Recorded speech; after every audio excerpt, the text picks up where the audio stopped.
Not even a kick-ass Maggie Q or Michael Keaton as a henchman named Rembrandt can save Martin Campbell's wildly uneven action thriller.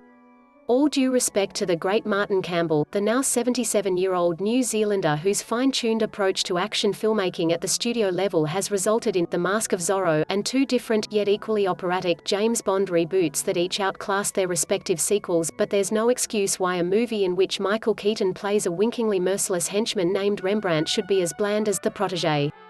The same could also be said of a revenge thriller in which Jackie Chan is hellbent on killing Pierce Brosnan, or a massive Green Lantern adaptation in which Ryan Reynolds and Blake Lively fall in love before our very eyes while saving the universe from a bulbous-headed Peter Sarsgaard.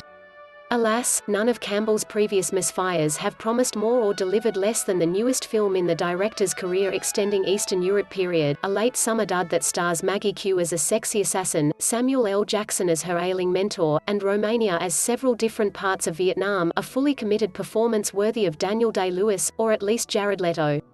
In other words, The Protégé is exactly the kind of junk that's tempting to dismiss as a tax write-off, or at least it would be if not for the pedigree of the talent involved and the palpable effort that people on both sides of the camera so clearly put into their parts.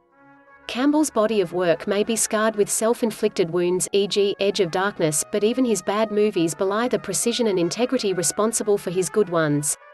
While The Protégé might be destined to die a lonely death somewhere on the iTunes movie rental charts in the not-too-distant future, there isn't a sequence in this film that fails to suggest why it might have been fun under different circumstances.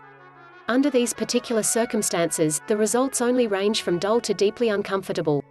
Campbell is like a master chef trying to make a handful of random ingredients into a 5-course feast because he knows this is one of the last meals he'll ever be paid to cook, and all he has to show for his time in the kitchen is a mess of different flavors that don't taste like much of anything when mixed together.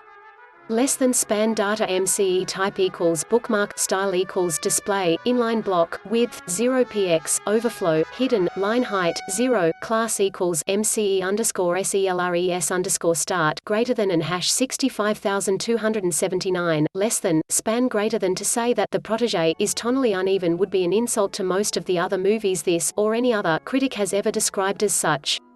Here's a film that starts like a steel-cold riff on Q's Nikita series, pivots to a light two-hander about a beautiful killer and her sniper daddy, takes a quick detour into the way that white businessmen exploited post-war Vietnam, and then reveals that all of its mismatched parts were actually in service to a Mr. and Mrs.